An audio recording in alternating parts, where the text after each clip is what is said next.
This is absolutely devastating as we have a massive Miami Heat injury update to one of the star players of this team.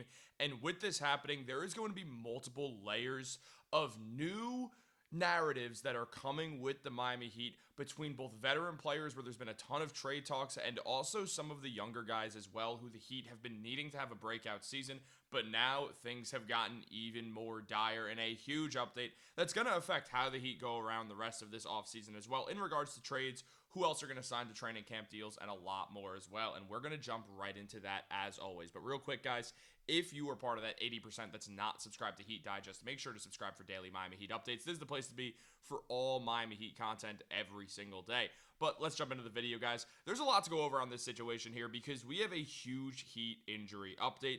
This is a team that has really struggled to find the correct amount of depth thus far this season. So when we see anyone go down with an injury, it is really, really terrible to see because already there's questions about depth. There's questions about a lot of the guard play, the big men situation where it's really just Bam and Khalil Ware as the big men on this team outside of really just no one else who's on a standard contract even. So with all this in mind, the last thing you want to see is an injury, especially when that injury is to your star player in Tyler Hero. As Shams Charania recently revealed, Miami Heat All-Star Tyler Hero is undergoing surgery on his left foot and will be sidelined to begin the 2025-2026 season. Hero suffered an ankle injury in an offseason workout that led to the decision for surgery. Now, Hero last year put up excellent all-star numbers. He put up 24 points per game, 5.2 rebounds, and 5.5 assists. He became a much better defender, also getting a steal per game, shooting 47% from the field and 37% from three, including shooting 45% on those corner threes. Now, Hero's a true combo guard. He can play the one because of how skilled he is, but it does feel like his more natural position is at that shooting guard spot. However, with the Heat really having a lack of playmaking on the team and a lack of point guard play that was really viable, Hero became the point guard of this team because effectively what we're seeing more and more now in basketball is that just the better guard, the better scoring, the better offensive guard in general is usually the one on the ball. There's only so many guys who are true floor generals anymore at that point guard position who are more pass first. I mean, we see it with Tyrese Halliburton, don't get me wrong. We see it here and there, but when you look at the MVP of the season last year, Shai Gilgeous-Alexander, Shai was more of a scorer. We all know that.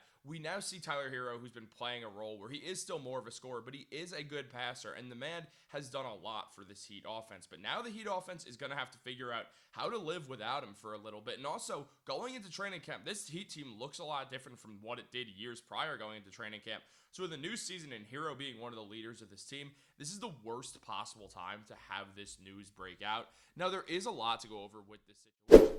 As it was mentioned by Anthony Chang, that with the Heat set to open training camp on September 30th, guard Tyler Hero will undergo surgery on his left ankle/foot on Friday to repair a lingering injury that has been bothering him this offseason. Multiple league sources confirmed that to the Miami Herald, and an exact timetable for Hero's recovery and return hasn't been determined, but he is expected to return at some point this season. According to multiple sources, more clarity on a potential timeline for Hero's return is expected after his surgery on Friday. Hero, who's 25 years old, first felt the discomfort in his left ankle during a workout earlier this offseason.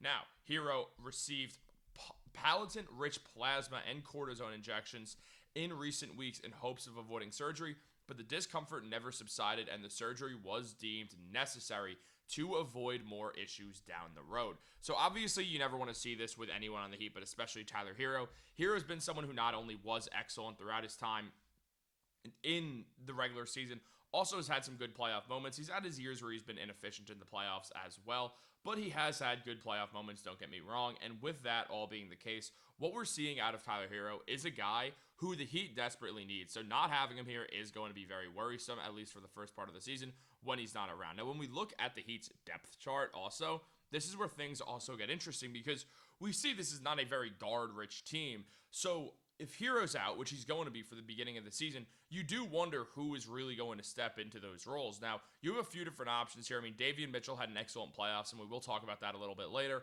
But on top of that, there's also just not too many guys you could trust to be a point guard of this team. And one of the guys who we have to talk about in this situation is Terry Rozier. Because Rozier, all the talk has been, oh, what's going to happen with the gambling situation? where is he at health-wise, and is he going to be able to play? Is he going to be able to play efficiently after a season where he was completely and utterly inefficient? There's a lot of questions that have to be answered regarding Terry Rozier, and right now, where things stand, it's still unclear with Rozier if he's going to be able to play because of the whole gambling situation. As of right now, he's expected to. Last season, Rozier had a terrible year. In 26 minutes per game, he put up 10.6 points, 3.7 rebounds, and 2.6 assists, while only shooting 39% from the field and 29% from deep.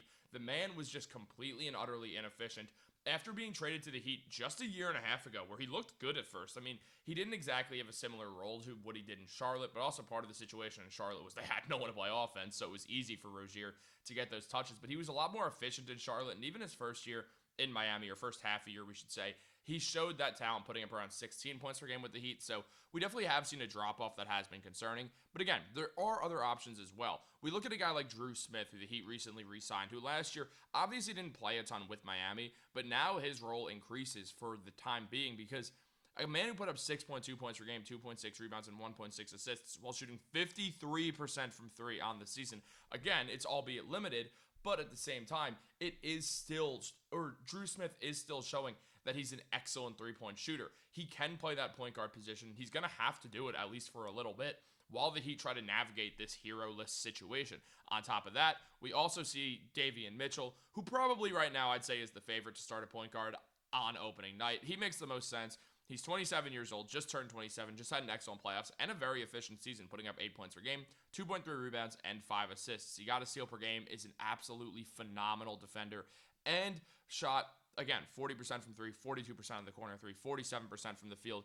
Davion Mitchell did everything that you do want to see Davion Mitchell do out there, including just having a playoff run where he was absolutely phenomenal. The man put up 15 points per game with 6.3 assists. Obviously, they got swept by the Cavs, but it wasn't on Mitchell, who shot 50% from three. The man was completely and utterly excellent. So when we look at Davion Mitchell, he's going to be likely the number one option for the starting point guard role. However, there are a few other guys who we can talk about here. One of them being Kasparas Giacochonis, who definitely struggled a lot in Summer League. We saw him play a bit of point guard, a bit of shooting guard, a bit of small forward. He moved his position around a lot and struggled to be efficient, though he had a good game. He had a 24-point game, and he played well.